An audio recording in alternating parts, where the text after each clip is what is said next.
क्या बताएं सुजीत बाबू, हम तो रात भर नहीं सो पाए बच्चों की वजह से। बच्चे? भाई राजा, इस घर में बच्चे कहाँ हैं? अरे माना ही घर में बच्चे नहीं हैं, लेकिन हमारे सपने में तो हैं। अरे इन बच्चों ने तो नाक में दम कर रखा है। अरे एक हमसे कह रहा था कि मामा वो राजकुमारी वाली कहानी सुनाओ, तो दूसरा जिद करने लगा, कहने लगा ताऊ नहीं वो परी वाली कहानी सुनाओ, तो हमरा कहने लगा बाल खींचकर कि बाबा वो खरगोश वाली कहानी सुनाओ। अरे तीनों के तीनों जिद करने लगे। अब आप ही बताओ हम एक साथ 3 कहानी कैसे बता पाते? अरे भाई एक तो पैर पकड़कर खींचने लगा, दूसरा हाथ खींच रहा था, और हमरा वाला वो तो धोती खींच रहा था। हाँ। और पता है नंदिनी के सपुत्र ने कहा क्या हमने साथ? अरे पता नहीं कहां से उसे कैंची मिल गई, और कैंची लेकर उसने हमारी मूंछ काट डाली। हाँ, और जोर जोर से ताली बजाकर कह रहा था मामा की मूंछ काट दी, मामा की मूंछ काट दी, मामा की मूंछ काट दी। अब बताइए अगर सपना में ये हाल है तो जब सच में आएंगे तो क्या होगा? हाँ? अरे भाई राजा, आपको चाहिए था कि तीनों बच्चों को इनके पास भेज देते। मूंछ ही नहीं है, काटते क्या? अरे आओ नंदिनी, आओ फ्रेंड्स। हमें आशीर्वाद दीजिए भैया। खुश रहो। लेकिन आज कौन त्योहार है का? नहीं भैया, हमने ना मन्नत मांगी थी और वो मन्नत पूरी हो गई है, तो उसी की खुशी में हम आपका आशीर्वाद चाहते हैं। अरे पगली, तेरी मन्नत तो उस दिन पूरी हो गई थी जब भगवान ने तेरी झोली भर दी थी, है ना? हमने जो मांगा था भैया हमें आज मिल गया है।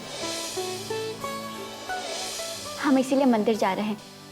भगवान के आशीर्वाद से पहले आपका आशीर्वाद भी है। अरे हमारा आशीर्वाद तो हमेशा और बिना मांगे तेरे साथ है। खुश रहे। जा अंदर जा।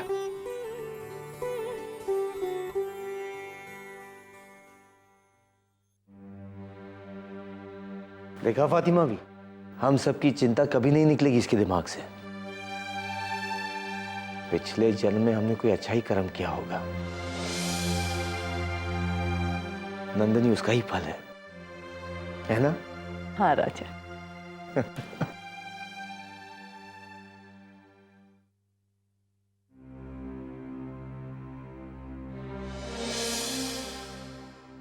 अरे आइए आइए, बैठिए। मैं आप ही लोगों का इंतजार कर रहा था। जैसी लड़की आप लोगों को चाहिए थी ठीक वैसी लड़की मिल गई है। लड़की बहुत अच्छी है, घरेलू है और खानदानी। हाँ बेचारी थोड़ी गरीब है मगर संस्कारी भी है। दरअसल हालात ने उसे बहुत बड़ी मजबूरी में फंसा दिया है, तब कहीं जाकर वो इस काम के लिए राजी हुई। लेकिन डॉक्टर साहब वो लड़की है कहाँ? हम उससे मिलना चाहते हैं। ये लीजिए, अभी बुलवा देते हैं। ऐसी क्या बात है? हेलो। जी हाँ, उस लड़की को जरा ऊपर भेज दीजिए। Okay sir. लेकिन प्रिंस, उस लड़की को अभी पैसों की सख्त जरूरत है। दस उसका जो भाई वो यही है वो लड़की जिसके बारे में मैं आप लोगों से जिक्र कर रहा था। She is the one.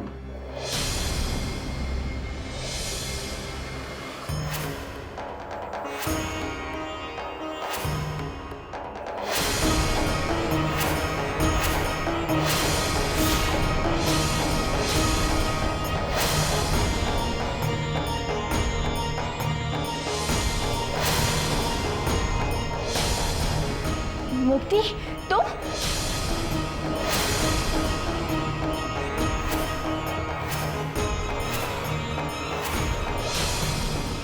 क्या आप इन्हें जानती हैं?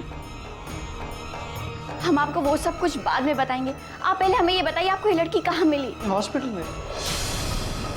मैं राउंड पर था जब मैंने इन्हें किसी से बातें करते हुए सुना।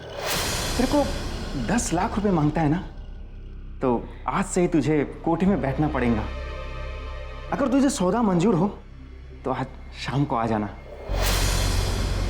और उसके बाद जब मैंने इनसे बात की तो फिर उन्होंने मुझे सब कुछ सच सच बता दिया। 10 लाख रुपए मैं और कहाँ से ला सकती हूँ डॉक्टर साहब? एक रास्ता है, तुम्हें अपने कोख से किसी दूसरे के बच्चे को जन्म देना होगा। एक सरोगेट मदर बनना पड़ेगा तुम्हें। बोलो, बन सकती हो तुम एक सरोगेट मदर? सरोगेट मदर, ये भी तो शरीर का सौदा ही हुआ ना। नहीं, ये तुम किसी के भले के लिए करोगी। एक परिवार को एक बच्चा देकर तुम उन्हें वो खुशी दोगी जो उन्हें भगवान भी नहीं दे पाए। और वो दलाल तुम्हें उस बाजार में बिठा देगा जहां पे तुम्हें रोज बिकना पड़ेगा। मेरी बात मान लो, यहां एक निसंतान पति पत्नी को एक बच्चे का सुख देकर पुण्य का काम करोगी, या फिर बाजार में बैठकर पाप कमाना चाहती हो तुम? और इन्होंने आखिर में मेरी बात मान ली। अब आप लोगों को आपका बच्चा भी मिल जाएगा और इनके भाई की जान भी बच जाएगी। नहीं डॉक्टर साहब, हम मुक्ति से सरोगेट मदर के लिए बात नहीं कर सकते।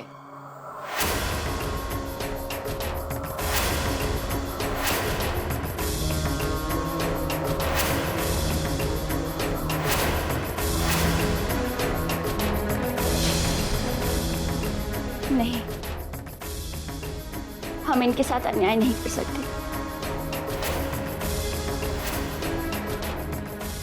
समाज ने पहले इनके साथ बहुत बड़ा अन्याय किया है। हम इन्हें बहुत अच्छी तरीके से जानते हैं। अपने भाई की बीमारी और गरीबी की वजह से ये टूट कर रह गई हैं। इनमें सोचने समझने की शक्ति नहीं है कि ये क्या कर रही हैं। मुक्ति, तुम चिंता मत करो, तुम्हारे भैया को कुछ भी नहीं होगा। खैर, जो भी हो, हम किसी की मजबूरी का फायदा उठाकर अपनी घर की खुशियां नहीं बना सकते। लेकिन नलिनी जी, अगर आपको अभी सरोगेट मदर नहीं मिली तो फिर आपका झूठ पकड़ा जाएगा और आपके घर की खुशियां भी बर्बाद हो जाएंगी।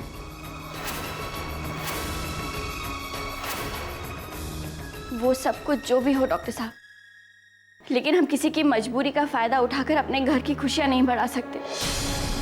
तुम चिंता मत करो मुक्ति, तुम्हारे भैया को कुछ भी नहीं होगा।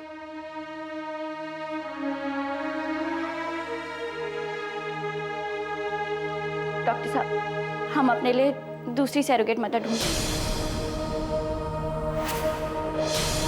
और साथ ही बिना किसी शर्त के मुक्ति के भैया का इलाज भी करवाएंगे।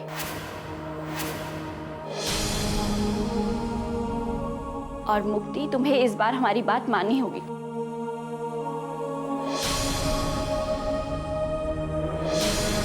ये मुक्ति कहाँ चली गई?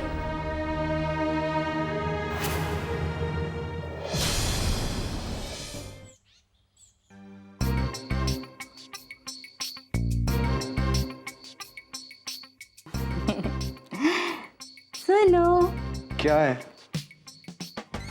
मैं कोई सपना तो नहीं देख रहा? तुम मेरे लिए चाय लाई हो?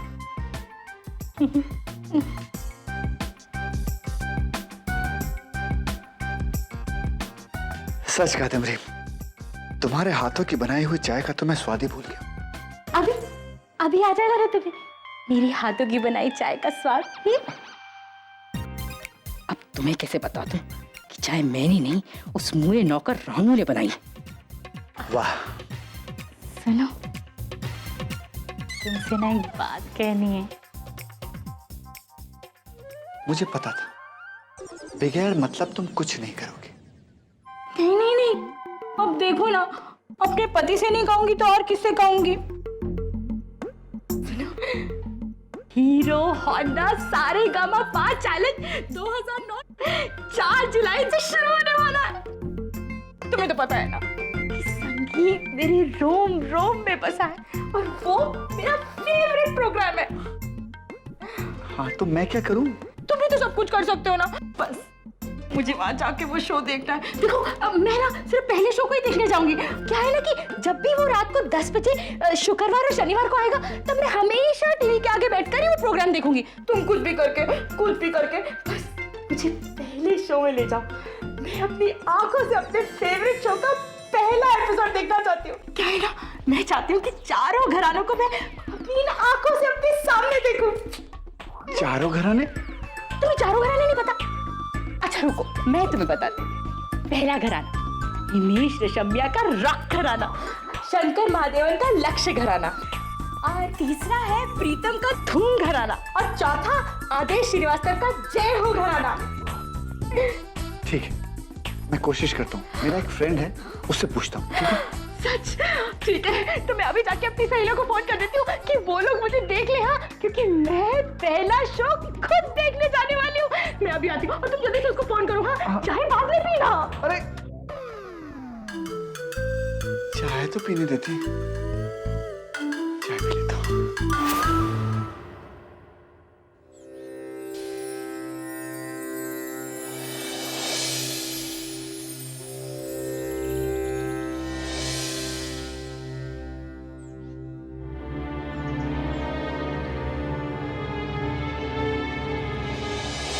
हमने कहा था ना प्रिंस, हमें मुक्ति यहीं मिलेगी। आप यहीं रुकिए, हम उससे अकेले में बात करना चाहते हैं।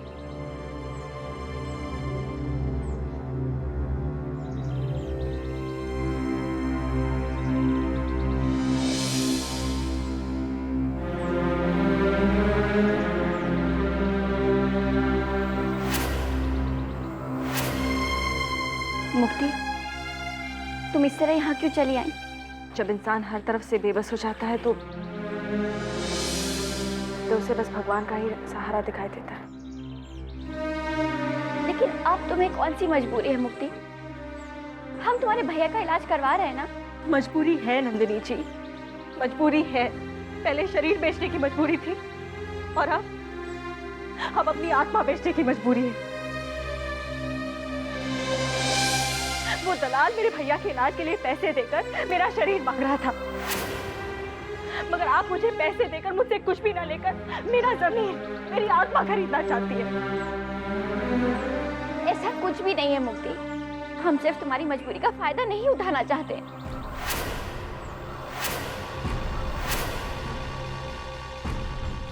आप बस नंदिनी बनकर सोच रही, आप एक बार मुक्ति बनकर सोचिए। अगर आप मेरी जगह होती तो क्या बस अपनी खुशियों के बारे में सोचती? आप समझने की कोशिश क्यों नहीं कर रही? हमारे साथ जो कुछ भी हो रहा है वो भगवान की मर्जी से ही हो रहा है। भगवान चाहता है कि हम दोनों एक दूसरे के सुख दुख बांटें। क्यों वो ऐसे हालात पैदा कर देता है कि हम दोनों एक दूसरे के सामने आ जाते हैं? क्यों आप ही मुझे इस मंदिर में मिली? क्यों आप ही की गाड़ी से मैं टकराई? क्यों आप ही मेरी मदद के लिए सामने आ जाती है? और क्यों आज उस डॉक्टर ने हम दोनों को एक दूसरे की जरूरत बनाकर एक दूसरे के सामने खड़ा कर दिया? नंदिनी जी, क्योंकि भगवान ये चाहते हैं कि हम दोनों एक दूसरे के दुख बांटकर एक दूसरे की जिंदगी में खुशियां लेकर आए। और जब भगवान की यही मर्जी है तो हम उसके खिलाफ क्यों जाना चाहते हैं? भगवान ये कभी भी नहीं चाहते हैं कि कोई भी किसी की मजबूरी का नाजायज फायदा उठाए। अगर हम तुम्हारी मदद के लिए तुमसे बदले में कुछ मांगते हैं तो क्या फर्क रह जाएगा हमें और उस घटिया इंसान में? नंदिनी जी, मेरे भैया की जान बचाकर जितनी बड़ी खुशी आप मुझे देना चाहती है, उसी तरह आपके बच्चे की सरोगेट माँ बनकर मैं भी आपको वही खुशी देना चाहती हूँ। उसमें नाजायज क्या है? नाजायज फायदा तो वो मेरा उठाना चाहता है, वो दलाल जो पैसों के बदले में मुझे उस बाजार में बिठाना चाहता है। लेकिन आप तो बिना किसी स्वार्थ के मेरी मदद करना चाहती है। बस हम दोस्ती का फर्ज निभाना चाहती है। तो फिर क्यों हमें अपनी दोस्ती का फर्ज नहीं निभाने दे रही हो? हमें क्यों अपनी मदद नहीं करने दे रही हो मुक्ति?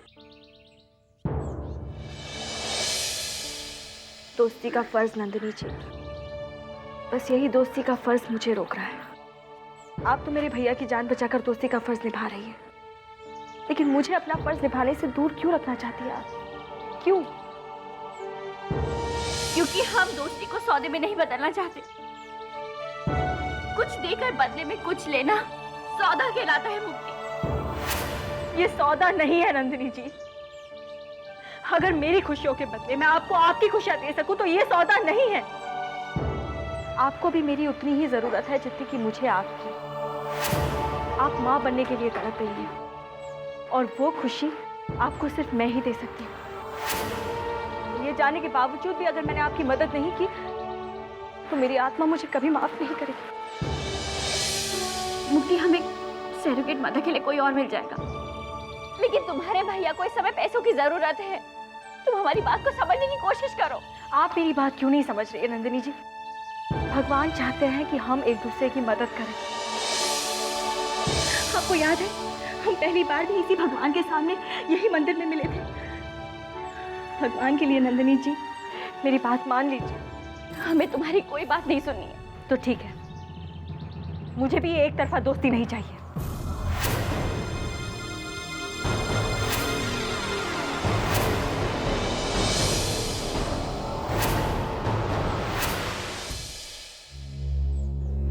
आपसे भैया के इलाज के पैसे लेकर मैं अपनी आत्मा का सौदा नहीं कर सकती। आज की दया की सबसे अच्छा होगा कि मैं अपने शरीर का ही सौदा करूं।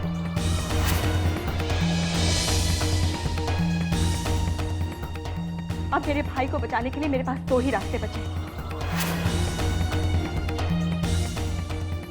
या तो मैं आपकी मदद करूं और सरोगेट मदर बन जाऊं, या फिर उस दलाल के पास जाकर अपने शरीर का सौदा करूं।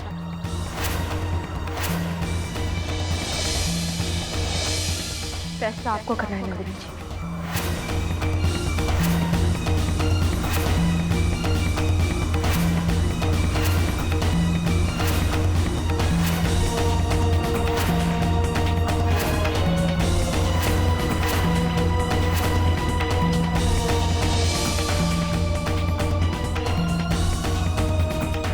आपकी खामोशी ने मुझे अपना जवाब दे दिया। अब ना चाहते हुए भी मुझे अपने शरीर का सौदा करना ही पड़ेगा।